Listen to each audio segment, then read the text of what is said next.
You all saw a clip from one of my favorite movies, The Pursuit of Happiness. In this clip, you see actor Will Smith, who is playing the role of Chris Gardner, attempting to talk to Mr. Twistle about his extensive and impressive resume. Yet, Mr. Twistle is distracted by the complexity of the Rubik's Cube, stating that it's impossible. Mr. Smith, realizing that Mr. Twistle is not interested in his story, suggests to Twistle that it is actually possible. Following, Twistle continuously tells Mr. Smith that it's impossible, that it can't be done, and that he can't do it. After a few minutes go by in the car, Twistle and the taxi driver are filled with the feeling of shock that Mr. Smith is actually solving the Rubik's Cube, and by the time they pull up to the house, the cube has been completely solved. After Smith has been deemed impossible, all he gets is a good job, a goodbye, and a fee for a taxi to a place that he didn't even want to go. I would like to talk to you all on today on the subject from impossible to I'm possible. Somebody listening on Facebook or YouTube, sitting at home, at work, in the car, needs a reminder that the situation you are facing is not impossible, rather it's I'm possible. Somebody gave 150% to that relationship, to that project, to that interview, and was only told good job or even goodbye. If I was down there in Rock Hill, South Carolina, I would say turn to your neighbor and tell them I'm possible. But instead, if you could, make sure I'm feeling like we are in person, type in the chat, I'm possible. Text somebody and tell them to turn their impossible to I'm possible. Someone on the call was told early in their childhood that it was impossible to make it out of the circumstances from which they were given. Told that it would be impossible to attend college and graduate.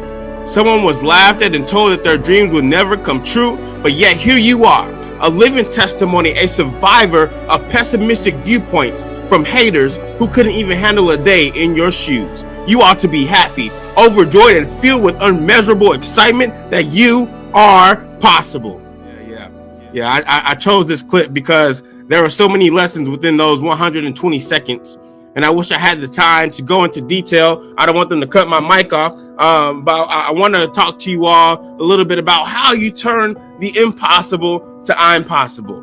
Yeah, I only have about 5 minutes, so I'm gonna try to do my due diligence and being on time. But in doing research about Clinton College, I saw that you all are the Golden Bears. Wow, that is powerful. And I thought to myself, what an opportunity to show the Golden Bears how being a Golden Bear shapes the impossible to I'm possible.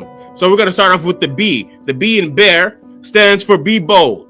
Type in the chat for the fourth to last time. Be bold.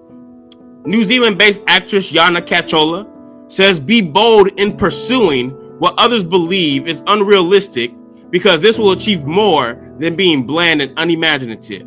Family, we must put a grain of boldness into everything that we do.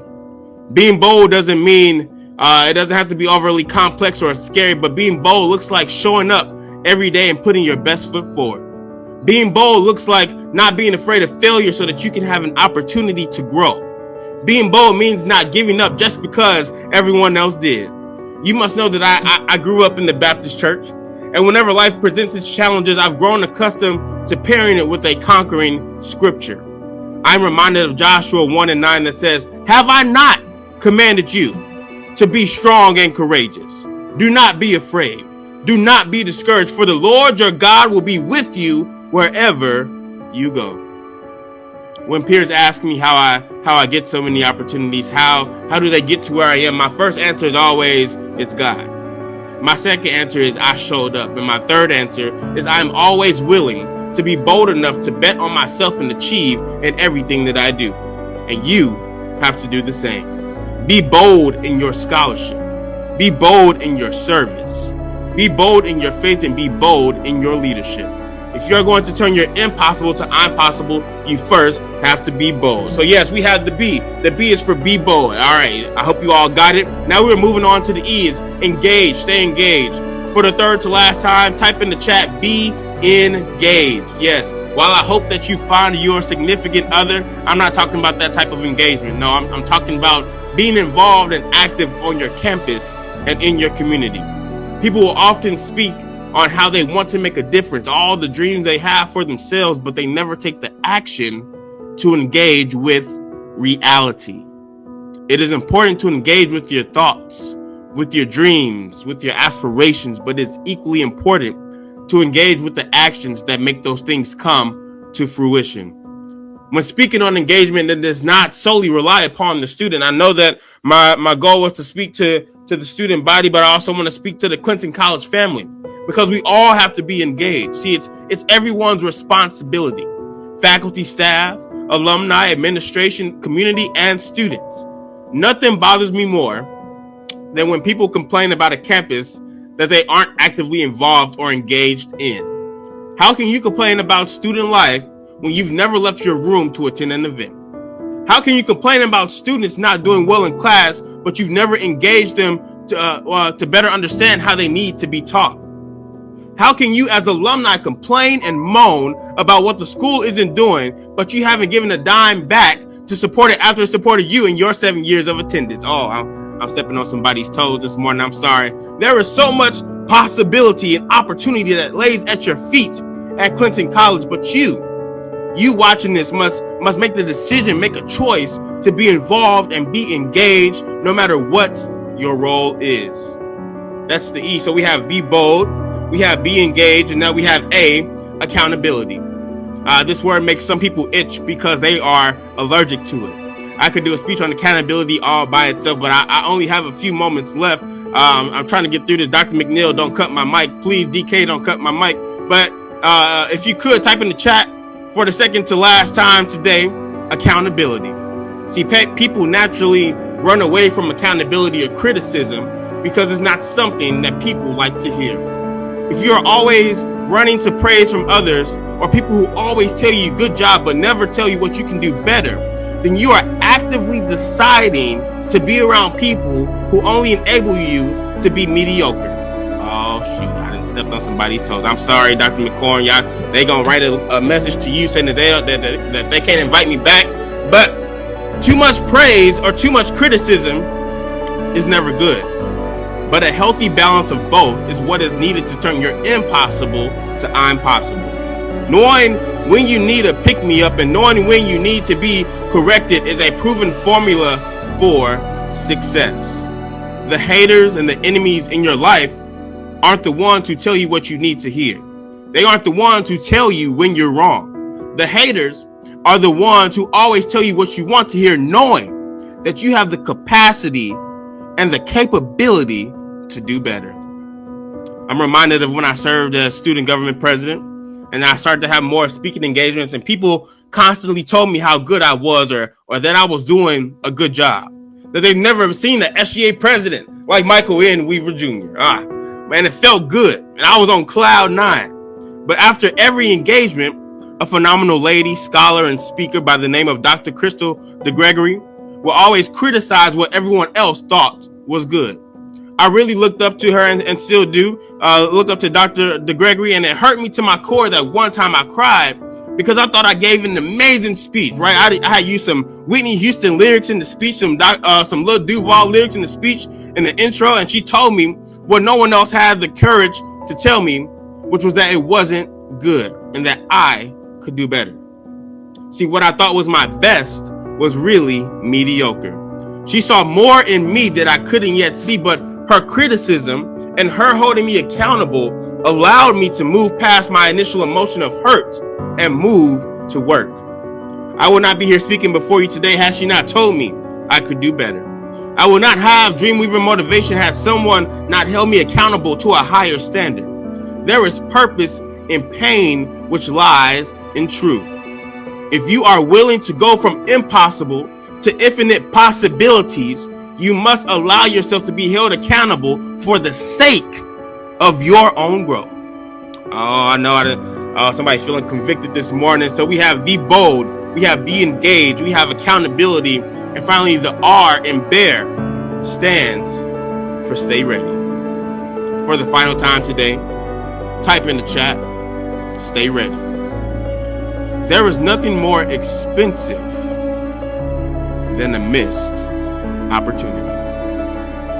If I could recall your mind back to the clip, One important takeaway is that because Will Smith stayed ready, he didn't have to get ready.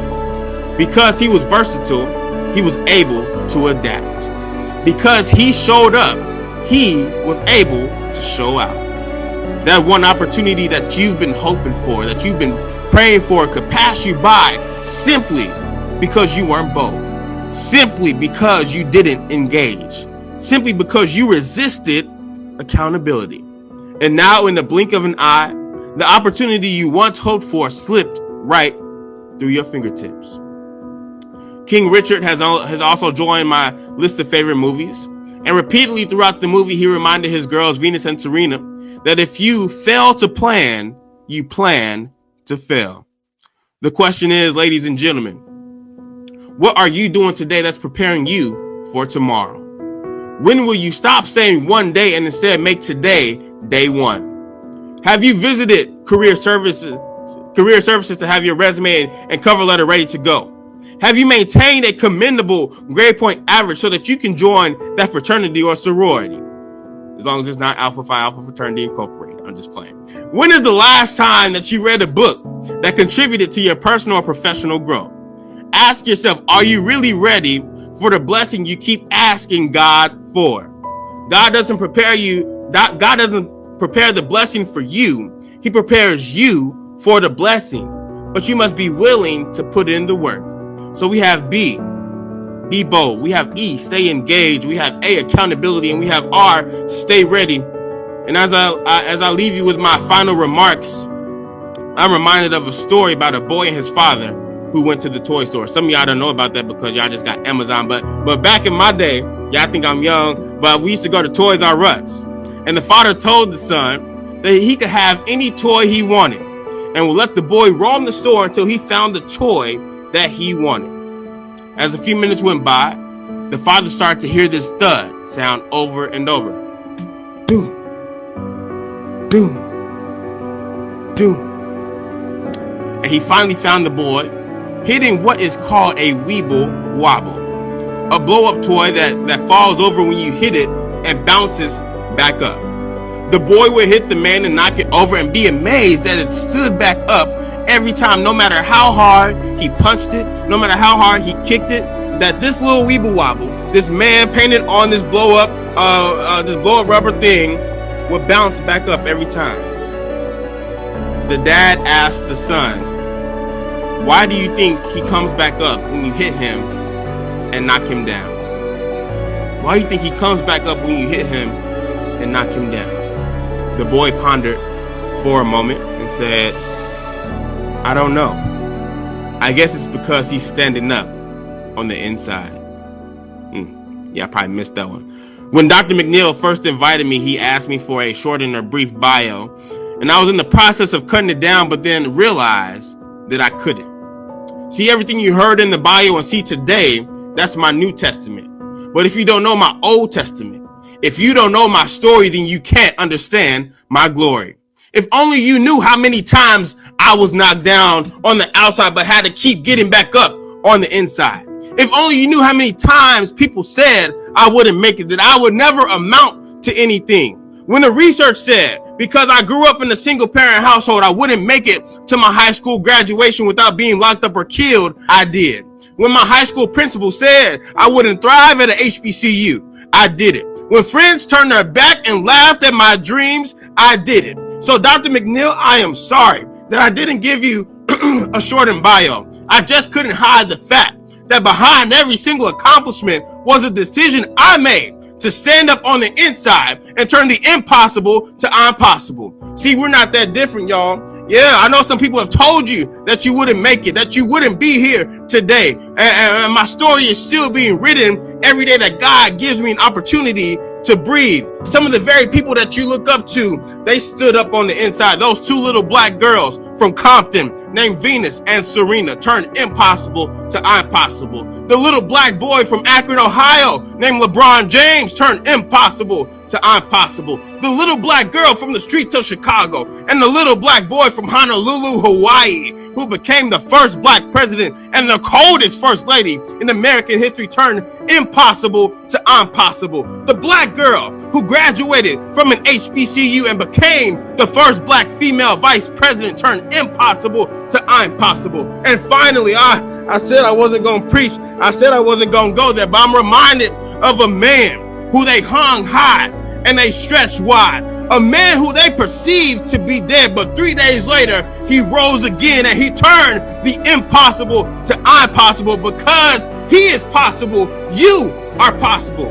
When things go wrong, as they sometimes will, and the road you're trudging seems all uphill, when the funds are low and the debts are high, when you want to smile but you have to sigh, when carrots pressing you down a bit, rest if you must, but don't you quit.